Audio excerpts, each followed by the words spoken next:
নমস্কার বন্ধুরা, আকাশের রান্নাঘরে আপনাদের সবাইকে স্বাগত। দেখুন এখানে আমি কাতলা মাছ নিয়েছি। এই যে ফুলকপি দিয়ে, আলু দিয়ে, শিম দিয়ে কাতলা মাছের পাতলা ঝোল করে দেখাবো। দেখুন এখানে আমি শিম নিয়েছি, একটু ফুলকপি নিয়েছি, আলু নিয়েছি। আপনারা পুরো ভিডিওটা দেখতে থাকুন। এখানে আমি কড়াইতে তেল দিয়ে দিয়েছি, তেলটা গরম হয়ে গেছে। এবার মাছগুলো ভেজে নেবো। আমি একদম পাতলা অল্প তেল মশলা দিয়ে মাছের ঝোলটা করবো।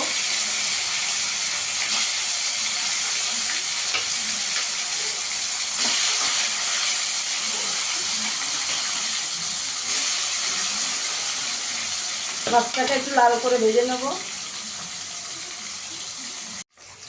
দেখুন বন্ধুরা, আমার মাছটা ভাজা হয়ে গেছে, এবার তুলে নেব।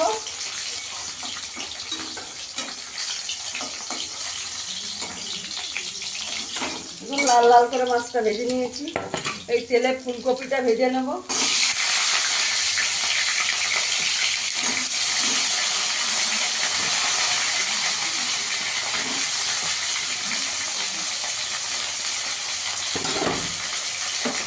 ফুলকপিটা একটু লাল করে ভেজে নেব।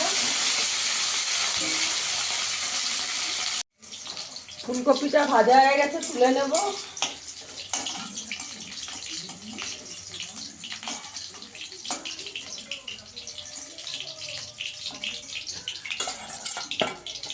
এখানে আমি একটু বড়ি দেবো, বড়িটা ভেজে নেব।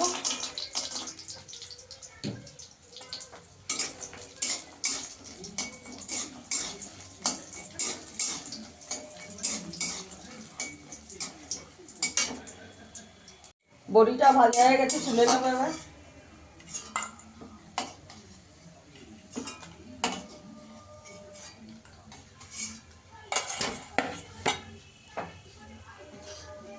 এখানে আমি একটু জিরে ফোড়ন দিয়ে দেবো।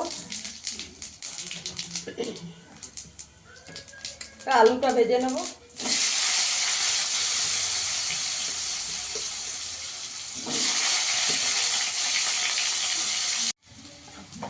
আলুটা আমার ভাজা হয়ে গেছে, এবার শিমগুলো দিয়ে দেবো।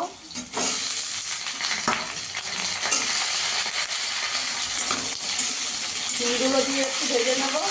বন্ধুরা, আমার ভিডিওটা যদি ভালো লাগে লাইক করবেন, শেয়ার করবেন, চ্যানেলটিকে সাবস্ক্রাইব করে দেবেন। শিমগুলো দিয়ে একটু লাল লাল করে ভেজে নেব। এখানে আমি একটা টমেটো কেটে রেখেছি, দিয়ে দেবো। এখানে আমি 1 চামচ আদা, 4টে কাঁচা লঙ্কা গ্রেট করে রেখেছি। আদাটা, কাঁচা লঙ্কাটা ছিঁড়ে রেখেছি, দিয়ে দেবো।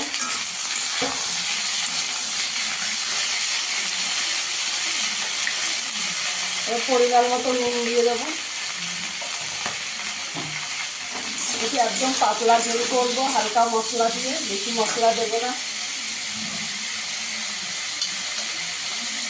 হলুদ গুঁড়ো দিয়ে দেবো।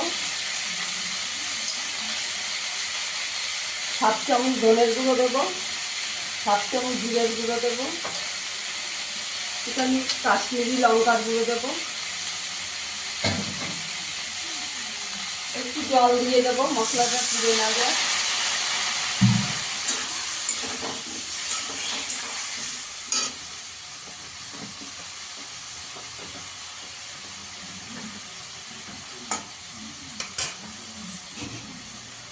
আর 5 মিনিট চাপা দিয়ে দেবো।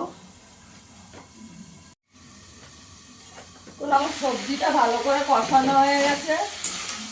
দেখুন বন্ধুরা, আমি একদম অল্প তেল মশলা দিয়েছি। ভালো করে কষানো হয়ে গেছে, আলু টালু সব সেদ্ধ হয়ে গেছে। এখানে আমি একটু গরম জল করে রেখেছি, দিয়ে দেবো।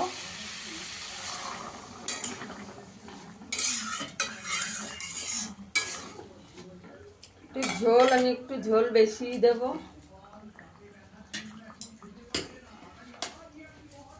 আর 5 মিনিট চাপা দিয়ে দেবো। এবার আমি মাছটা দিয়ে দেবো।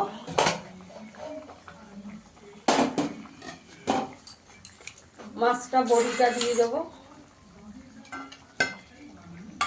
একটু ধনেপাতা কুচি দিয়ে দেবো।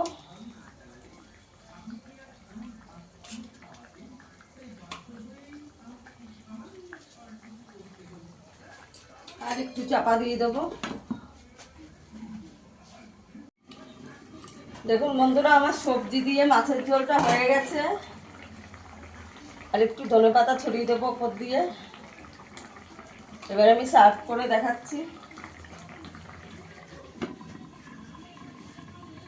দেখুন বন্ধুরা, আমার সবজি দিয়ে মাছের ঝোলটা হয়ে গেছে, আলু, ফুলকপি, সিম দিয়ে, বড়ি দিয়ে।